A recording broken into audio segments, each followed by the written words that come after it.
नाशिकच्या तपोवनातील वृक्षतोडीचा मुद्दा सध्या चांगलाच गाजतोय।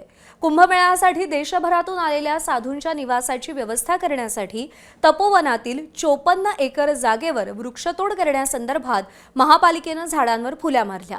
माझाने हे धक्कादायक वृत्त दाखवताच पर्यावरण प्रेमींमध्ये संतापाची लाट उसळली आणि त्यानंतर वृक्षतोडी विरोधातील मोहिमेला जन आंदोलनाचं रूप आलंय। ज्या जागेवर साधुग्राम उभारला जाणार आहे ती जागा नेमकी कशी आहे, तपोवनावर किती घनदाट वृक्षराजी आहे, झाडांनी तपोवनाचा नेमका किती परिसर व्यापलाय, असे अनेक प्रश्न सर्वसामान्यांना पडले आणि त्याची उत्तरे मिळवण्यासाठी एबीपी माझाने इथे ड्रोनद्वारे चित्रीकरण करत विशेष रिपोर्ट केलाय। आपणही तो पाहूया। दर 12 वर्षांनी भरणारा कुंभमेळा 2027 मध्ये नाशिक आणि त्र्यंबकेश्वर मध्ये भरतो आहे।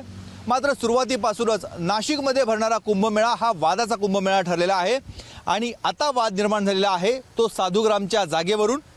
आपण आता ज्या ठिकाणी उभा आहोत याच ठिकाणी दर 12 वर्षांनी देशभरातून आलेले साधू महंत यांच्या निवासाची व्यवस्था केली जाते। त्यासाठीच आपण आता ड्रोनच्या माध्यमातून ही सर्व दृश्य बघत आहोत। ही जी झाडी आपण बघतोय हेच नाशिकचं तपोवन आहे।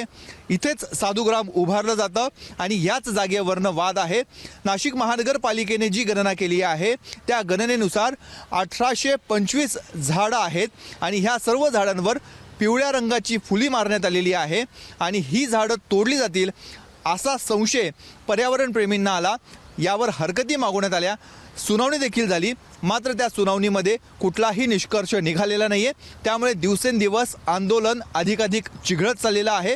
हा परिसर यासाठीच महत्त्वाचा आहे कारण इथून गोदाघाट अवघ्या 1 किलोमीटरच्या अंतरावर आहे। त्यामुळे साधू महंतांना इथून गोदाघाटावर शाही स्नानासाठी शाही मार्गाने जाणं सुलभ होतं असा प्रशासनाचा दावा आहे। एकूण साधारणतः 377 एकर जागा नाशिक महानगरपालिकेने आरक्षित केलेली आहे। त्यापैकी सध्या 94 एकर जागा नाशिक महानगरपालिकेकडे आहे। यातील काही जागा छत्रपती संभाजी रोड लगत जे काही लॉन्स आहेत, शेतकऱ्यांच्या जमिनी होत्या, त्या जमिनी देखील कुंभमेळ्याच्या कामासाठी आरक्षित केल्या जातात, मात्र त्या भाडेतत्वावर घेतल्या जातात। मात्र ह्या जागा ताब्यात घेण्यावरून आता महापालिका प्रशासन आणि राज्य सरकारचं म्हणणं आहे की कायमस्वरूपी ह्या जागा आपल्या ताब्यात घेतल्या जाव्या यासाठी प्रशासन आग्रही आहे, परंतु योग्य मोबदला दिला जात नाही। त्यामुळे जागा मालक सध्या तरी ह्या जागा द्यायला तयार नाहीये आणि त्यामुळे हा नवा वाद निर्माण झालेला आहे। नेमकं या जागेवर तोडगा कसा निघणार, सुवर्णमध्य कसा काढला जाणार हे बघणं अत्यंत महत्त्वाचं आहे। Drone operator Siddhesh Sarode, cameraman Kiran कटारेसह मुकुल कुलकर्णी, एबीपी माझा, नाशिक। एबीपी माझा, उघडा डोळे बघा नीट।